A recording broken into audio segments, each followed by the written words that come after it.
Hey, what's up, everybody? Video 44 coming at you with another video. All right, so the Lakers lose game 4, down 3-1 in the series. Minnesota takes the win 116-113.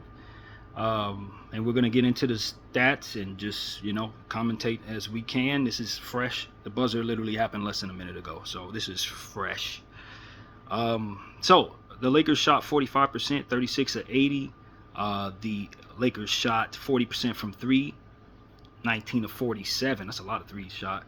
The Lakers shot, the Wolves shot 42% from the field, 38 of 90, and 38% from 3, 14 of 36.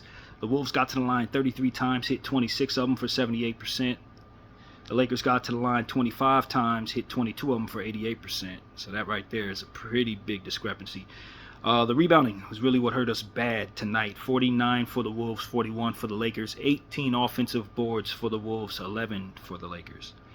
The Lakers had 23 assists to the Wolves 19.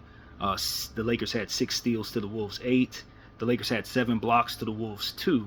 The Lakers had 12 turnovers, 19 points conceded off of those. And the Wolves had 9 turnovers, only 5 points conceded off of those. 16 fast break points for the Wolves, 7 for the Lakers. 48 points in the paint for the Wolves, 30 for the Lakers. The Wolves had 19 fouls, and we had 23. Second game in a row, we fouled more than them, I believe. Might have been more than that, but definitely second. And the Lakers at one point had a 12-point lead and blew that. And the Wolves only had a 4-point lead at one point and won by 3. Yeah, man. Let's just get into it. Let's go with the winner stats first. Julius Randle, 9 of 22 from the field for 3 of 8 from the 3, and 4 of 4 from the free throw line for 25 points, 1 steal, 3 assists, and 7 boards, 2 of them offensive rebounds. Jaden McDaniels, 6 of 11 from the field, 2 of 3 from 3, 16 points, 1 steal, 3 assists, and 11 rebounds for Jaden, a double-double. Rudy Gobert had 5 points, 1 steal, 10 rebounds, 7 of them offensive, 1 of 6 from the field. Mike Conley, 1 of 5 from the field, 0 of 4 from 3, 2 points, 1 block, 2 assists, and 1 rebound there for him. Ant-Man gets the game ball for 2 games in a row. 12 of 23 from the field, 5 of 10 from the 3, 14 of 17 from the free throw line. Didn't get there at all in the last one. 43 points for Ant-Man, 1 block, 6 assists, and 9 rebounds, 4 of them offensive boards for the Ant-Man. Naz Reid, big fourth quarter game for him, 4 of 7 from the field, 2 of 4 from 3, 12 points, 2 assists, and 4 rebounds. Dante DiVincenzo, 3 of 11 from the field, 1 of 4 from 3, 8 points, 5 steals, 2 assists, and 2 rebounds. Still not shooting well, but definitely making his impact felt defensively in a massive way, as usual for Dante. Nickeil Alexander-Walker, 2 of 4 from the field, 1 of 3 from 3, 5 points, and 1 rebound in just 12 minutes. And Terrence Shannon had 3 minutes to play and got 4 boards and 1 assist in this game. And for the Los Angeles Lakers, Rui Hachimura really bounced back and played well, man. 9 of 16 from the field, 5 of 10 from 3 for 23 points, 1 assist, 5 rebounds. Definitely like what I saw from Rui. LeBron James was great, man. 5 of 9 from the field, 2 of 4 from the 3, and 15 of 18 from the free throw line for 27 points, 3 blocks, 3 steals, 8 assists, 12 rebounds, 3 of them offensive boards. He was phenomenal, man. And didn't get enough touches down the stretch of that basketball game. 48 minutes of play. 46 minutes of play. What a waste. What a waste. Jackson Hayes, 4 minutes of play, 1 of 2 from the field, 2 points, 1 assist, 3 rebounds, 1 of them offensive. Luka Doncic, 13 of 28 from the field, 5 of 12 from the 3, 7 of 7 from the free throw line for 38 points, 1 block, 1 steal, 2 assists, and 1 rebound. The scoring was great through 3 quarters. In the fourth quarter, he missed some key shots that really hurt his team, man. I'm not going to lie. Forcing him the ball, 4 turnovers, you were forcing it to Luka. That's really what I think contributed to why we collapsed in the fourth quarter. In the last 5 minutes of the game, I think LeBron James may have had 1 shot. All of it was Luka to Don or someone else. And that wasn't what got us the continuity that allowed us to score 113 points. But it's what we did in the fourth quarter, and I don't think we can get too far from there to look at why we ultimately weren't able to win the game. I really don't. I think Luka was great, but I think we were forcing him the ball systematically, not doing what we needed to do for field purposes. And as a result, LeBron didn't get touches down the stretch.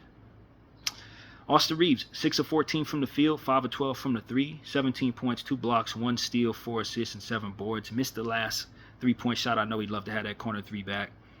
Fouled on a layup that ended up giving him the lead with like 3 minutes to go, where he probably should have just conceded the layup. And they ended up getting the and one. That's been a real problem for us. It's fouling them and them converting. Austin Reeves had a great second half, shot a lot of shots after not being able to play really much in that first half with foul trouble. He ultimately came back and scored 17 points in the second half. A lot of those 3-point shots. He was really good, but he also really contributed to what went wrong out there, unfortunately. Dorian Finney-Smith, 2 of 7 from the field, 2 of 6 from 3, 6 points, 6 assists, 8 rebounds, 4 of them offensive boards. I thought he was pretty good, but some of them shots, we need some of those, man. He hit a big one down the stretch we thought could have been a game winner, but up until that point, he was 1 of 5 from 3. I like the offensive rebound. I definitely like the assist. 41 minutes of play certainly gave us what we needed from an energy standpoint, but I need more than 6 points in a playoff game, bro. I need more than 6 points. Vanderbilt, only 7 minutes of play, 2 rebounds. Coach didn't go to him. Gabe Vincent, 13 minutes of play, 0 of 2 from 3, 1 steal, 1 rebound, nothing there. Goody, we never returned to him after him having a pretty good first half. I thought a lot of good things happening with Goody on the floor. Never returned to him, 1 assist, 2 boards. And that's your stats. The game cast, let's see what we look like from quarter to quarter. In the first quarter, the Lakers scored 32 to the Wolves 28. The second quarter, the Wolves scored 33 to the Lakers 26.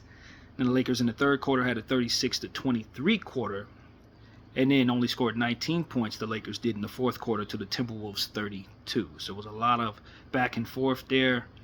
Good third quarter, good first quarter, but ultimately the Wolves were able to close in on a Laker team that was a little undecisive down the last 5 minutes, just like in the last game. You know,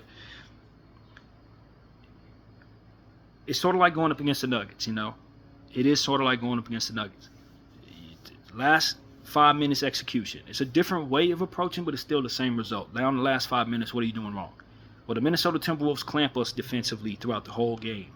But we handled it well throughout the first 3 quarters, for the most part, even some of the fourth, by diversifying, making sure Rui got his touches and he was giving us his points. You know, Austin was getting going from behind the arc and moving the ball around. LeBron getting to the line repeatedly. And in the fourth quarter, it's like we slow down, we get the ball to Luka, and they're able to, he's calling for a screen. The screen brings the double team, and then we don't handle it well. I can't tell you how many times that was what happened. So I just didn't like how we ran our offense through Luka, because he's putting his back to the defender. He's calling for a screen, bringing more defense to him. He gets trapped, and then he ends up doing a behind-the-back pass to somebody.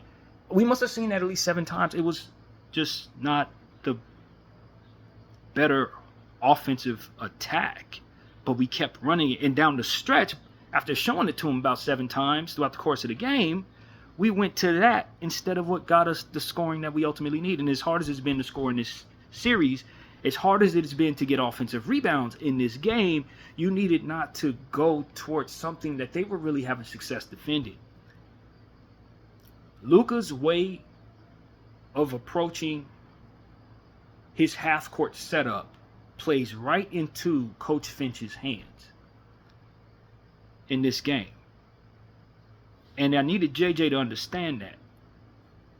It's sort of like I said about Austin in the first half. Us getting away from Austin took what it is they've been studying and scheming against out of the equation. And the same goes for us giving the ball to Luka at the top of the key in a half-court setting. They have stuff for that. And they're a really good defensive team with a lot of length and speed. So when you have yourself in a setting where you have that going on, and you have to deal with that, you go into something that you continue to spam that's not really working for you, down the stretch of the game, is not really in your best interest. And I just thought that we were trying to force it to Luka. And this is what we were talking about maybe about 6 or 7 days ago. Probably last Sunday, I think it was. You just can't continue to give the ball to Luka just because you want to acknowledge that you're turning the keys over to him in terms of the organization.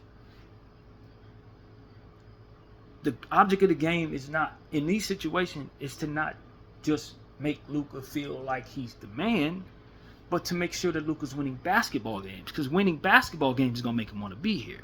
Being a part of something that's bad in continuity is not. And he's not in Dallas anymore.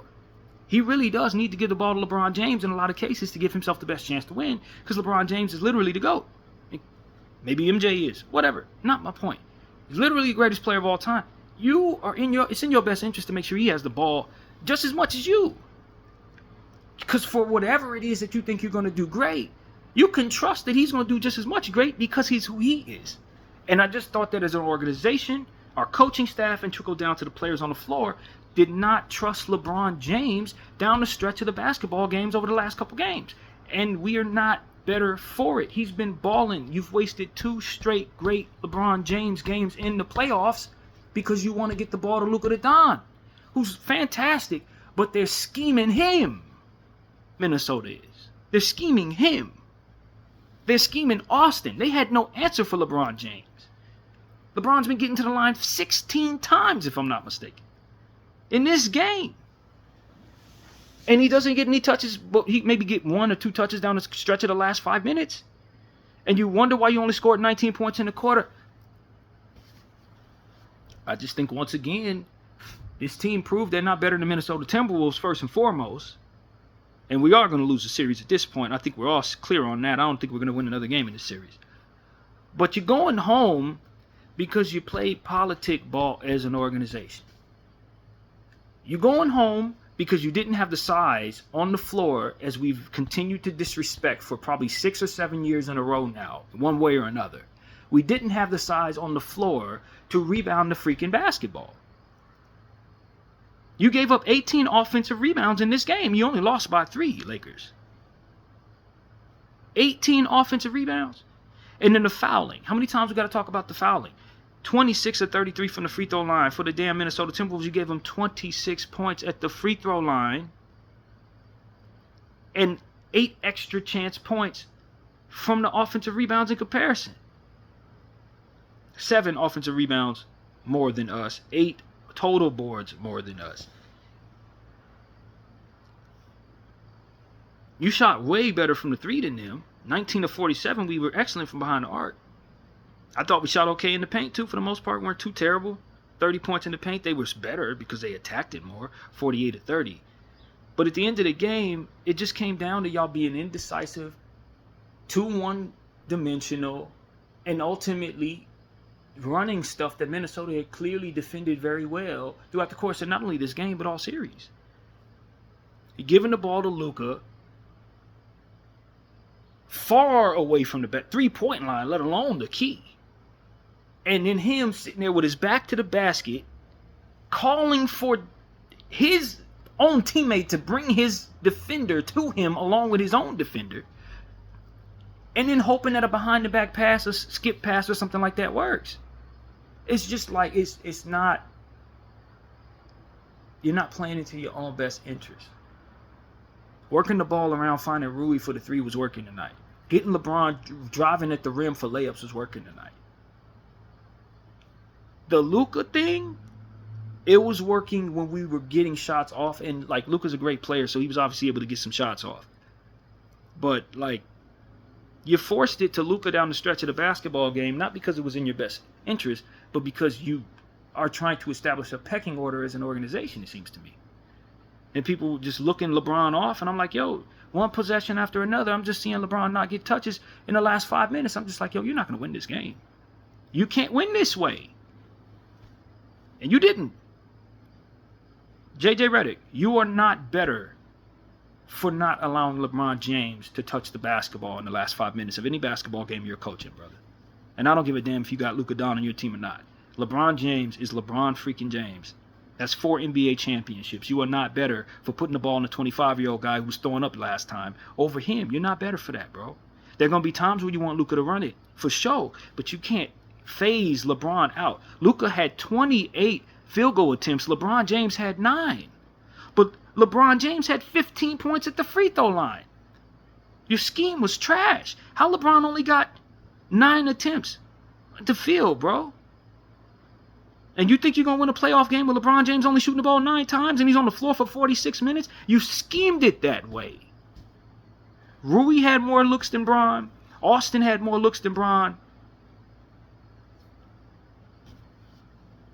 The Lakers are not going to win basketball games if that's what they're doing schematically. If that's your scheme, you're not going to win. 6 points off the bench, Dorian Finney-Smith. Y'all going to live and die with this bullcrap of not playing Dalton Connect, and your ass is only getting 6 points off your bench, fellas. People want to live and die, and they die, bro. Literally. Stuff that people choose to live and die with, they end up dying with. And we've seen this time and time again with these coaches over the years. Many coaches.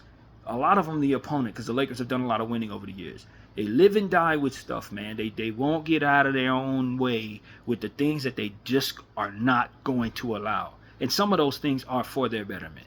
You're just not going to allow Dalton on the floor, huh? Your team can't score more than 113 points. This is the most we scored in the series. And you still lost the game. Why? Because you didn't have any diversification down the stretch of the game. And they're just stupid decisions we're making. Fouling, if I'm being really honest with you guys, what really honestly hurt the Lakers is the same thing that's been hurting us for about 6-7 years now. It's size, man. Not respecting how size contributes to winning for our team. Offensive rebounds was the story tonight. We gave up way too many of them. We gave up way too many opportunities for the Minnesota Timberwolves to brick shots and still maintain their possession. Brick shots and still maintain their possession. Turnovers and things of that nature also hurt us. Not getting back. And look, shrinking your bench. I keep saying this to you guys. Maybe somebody will believe in what I'm saying. I think I've made a compelling argument why teams shouldn't be doing this in the playoffs or anywhere else. You got a whole 82-game schedule that you've played where you've had guys scheme themselves rest, and you've been putting different players on the floor to give guys opportunities to get a rhythm about themselves in regards to a certain minute level. And in the playoffs, when the game gets more physical, when they're already tired from 82 games of schedule, you're going to start shrinking the bench to where it's only 5 people playing. They're already tired, man. They're not going to be able to perform at a level that makes that actually make any sense. And just because everybody's doing it doesn't mean that it's best for you. You shrunk your bench to a point where you had Austin playing 35, and that's only because he was in foul trouble. Rui playing 41 minutes. LeBron playing 46 minutes. Luka playing 46 minutes in a physical basketball series. Dorian playing 41 minutes. These are players, none of them are centers. So, of course, you're going to hemorrhage offensive rebounds because all of these people are shorter than Rudy Gobert, Naz Reid, and the people that they're playing.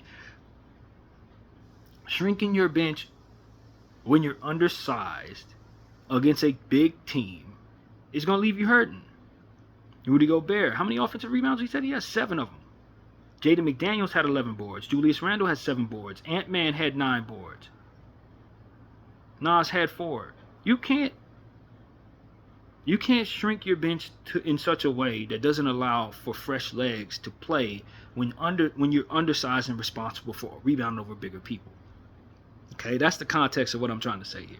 When you're smaller and you're responsible for rebounding over bigger people, you need fresher legs. You need fresher legs to be able to do that. You need more fresh legs out there than you were able to give yourself. The decision to not play Dalton Connect in this series was a problem. The decision to not go to Vanderbilt but 7 minutes was a problem when you're killing it. You're dying on the boards. Giving Gabe Vincent the majority of the bench minutes outside of Dorian Finney-Smith, I think was you didn't have many options, but I would have given those same minutes to maybe Jordan Goodwin. I would have. I just think that Jordan Goodwin's been better in this series. And Gabe Vincent, we've been calling him Cardi G all year, man. This game, your season's basically on the line, and this guy attempts 2 threes and gets 1 steal and 1 rebound in 13 minutes of play. I just don't understand how a guy could be known for being such a hell of a playoff player and such a clutch player and be so absent in a basketball game. I don't understand how he can be so absent. I don't understand it.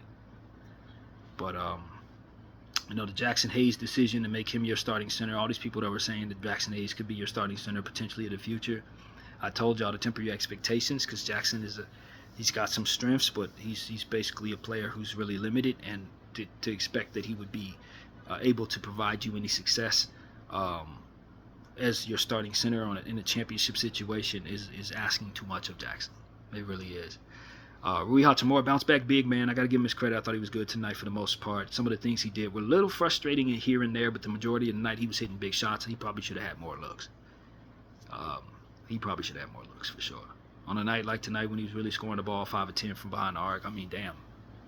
We really needed to give him more looks. So this was a tough game because I just felt like even though Luka had it going, he really was not able to be the solution based on how we were asking him to approach every possession. I don't think he's the problem. I just think that you putting the ball in his hands when you have two other ball handlers and telling him to start a half-court situation, calling for screens is bad. And look, some of this is on Luka going forward. I think you can really make a case for another reason why Luka needs to start really taking his conditioning seriously. Because at the end of the day, you can't beat anybody. That's why you're calling for double teams.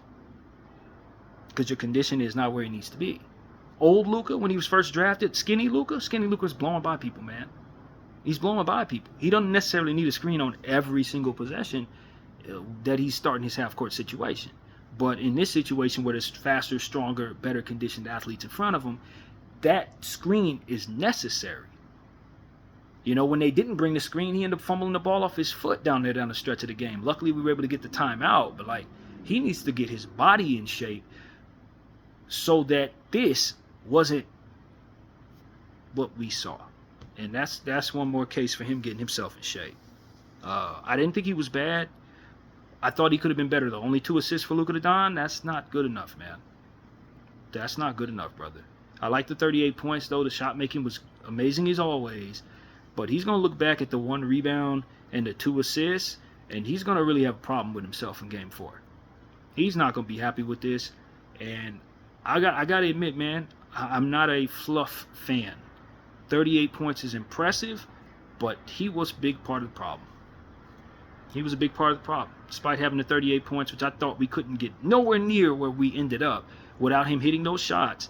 And I was really pleased with a lot of his shots, but the ones he missed turned into transition buckets. Some mid-range shots, little push shots that didn't go in, it gave me AD, flashbacks of him having those issues as well. It was the same thing. It turned to transition. And Minnesota makes you pay for your mistakes. And that's what, unfortunately, is the story here. They've made us pay for every mistake that we've made as an organization, as a team. Anything we did wrong, they made sure we paid for it. And that's a sign of a team that not only is getting out of the first round, but maybe a team that can maybe get to the finals. Because if they keep playing like this, I think they're going to do away with us in 5 or 6. But if they keep playing like this, they're probably going to get rid of Golden State or Houston as well. They just make you pay for your mistakes. And they're an optical illusion in the sense that they don't look like they have a whole lot of star power. But once you start going up against their guys, the ceiling of some of these dudes shows you that they have more than what you think. And because they have such quality role players, it evens out to them being rather deep and rather capable. And Ant-Man is really that dude, man. I'm a fan of his. I hate that he's kicking my team's tail, but I love watching him play. And he's going to be one of the best players in the league going forward, as he is already right now. And I'm glad he didn't get hurt. I'm very glad he didn't get hurt on that situation where LeBron jumped on his leg or something like that, however that went. I'm very glad he wasn't hurt, even though it cost us to win. We're not the better team, LA. I mean, I'm just going to tell y'all the truth. Salute the Kobe minute. We are not the better basketball team. Minnesota is the better basketball team here. That is clear through 4 basketball games. They are better. We still have an opportunity to salvage our season 1 game at a time, but I do believe the series is over. You needed to win this game, and most importantly, you needed to win it. You needed to show yourselves that you could get it together down the stretch of a basketball game, in my opinion. And I think the Lakers failed to do that. I think they proved that the chemistry between LeBron James, Luka Doncic, and Austin Reeves is not seamless. They may get along, but on the court, you're in each other's way. That's what this series has proven to me. They're in each other's way. I should not feel like Luka being Luka is taking away from someone else. I don't think it felt like that in Dallas. Here, in this game, him getting the ball over and over again felt like we were leaving ourselves a disadvantage because LeBron James, one of the greatest players to ever play, isn't getting his looks. That's not how that's supposed to be. Those two players should not have to sacrifice so much in each other's stead. They shouldn't.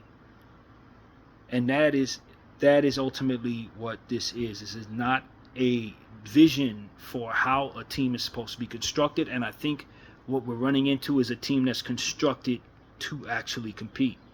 We're a team that made a trade halfway through the season. Our pieces they're not even together. We don't know one another as well as Minnesota, obviously. I think that also hurt us down the stretch of this game. Minnesota's just more constructed with a vision attached to it, and we're more so a hodgepodge of players put together.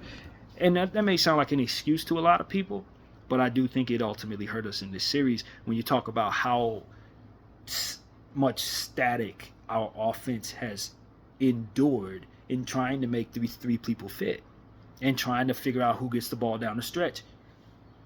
LeBron has done a fantastic job of sacrificing and deferring to Luka Doncic.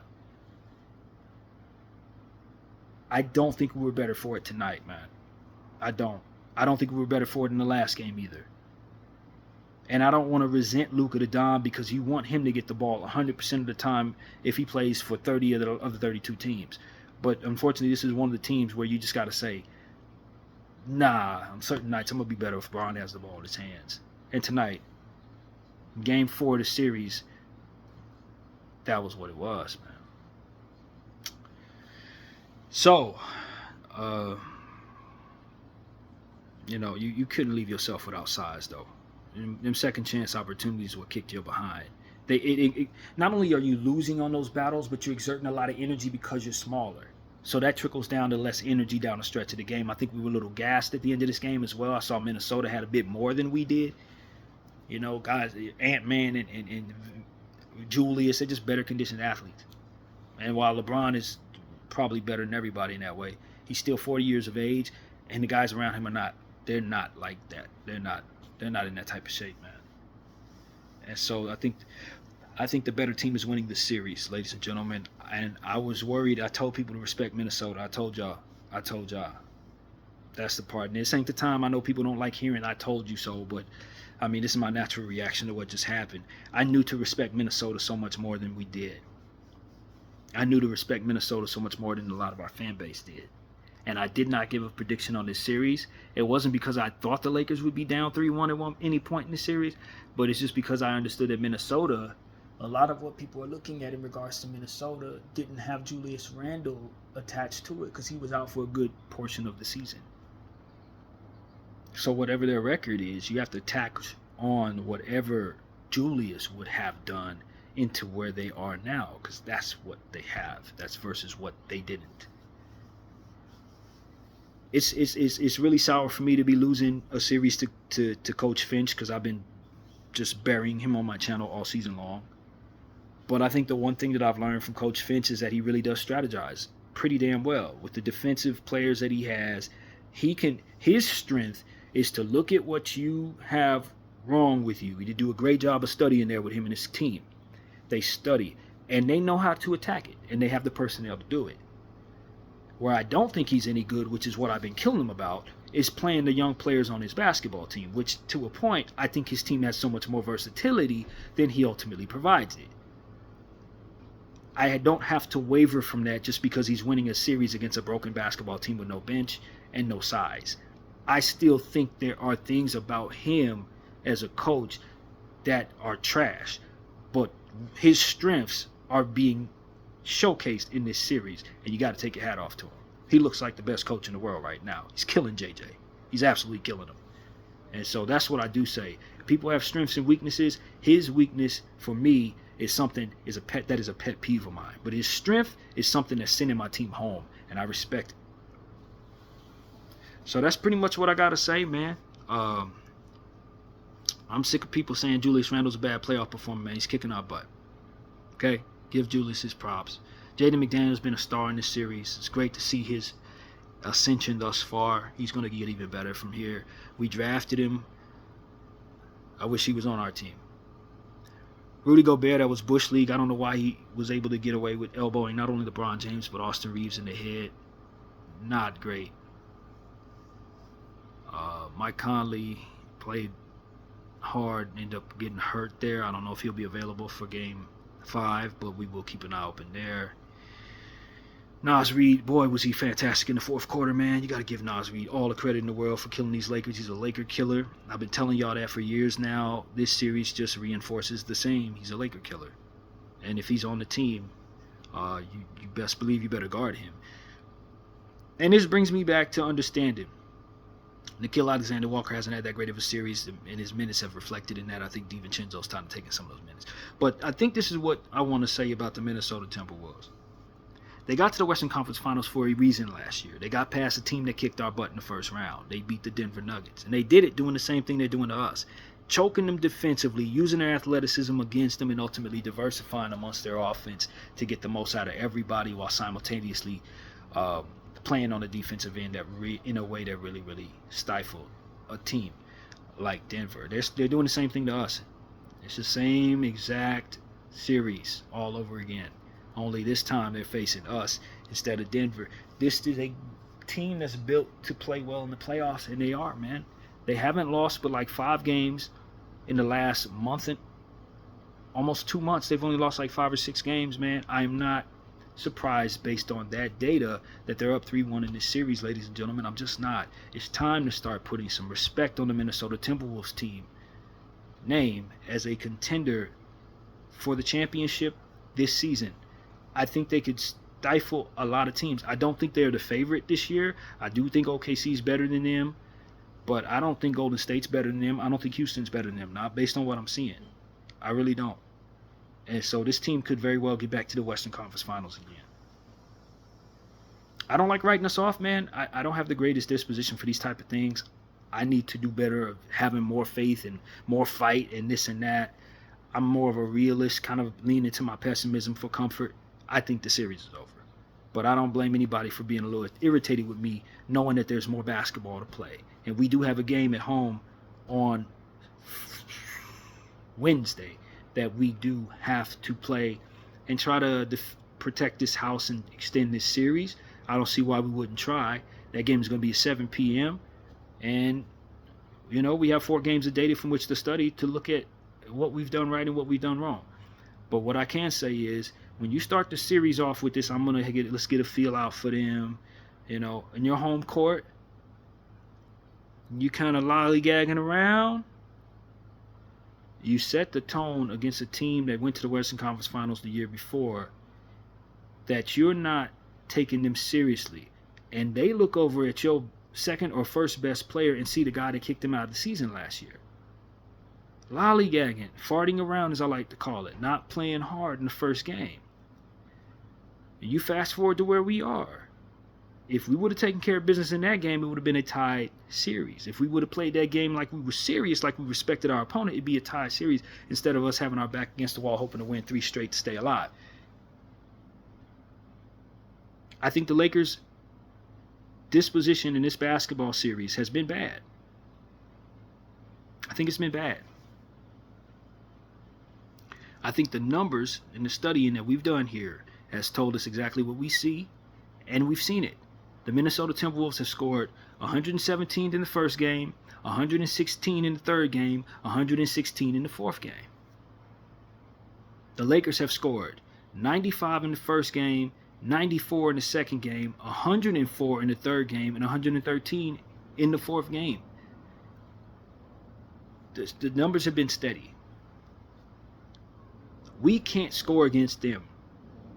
They are having no problem scoring against us, except for game 2, where they couldn't hit shots at a very, very, very uncharacteristic rate.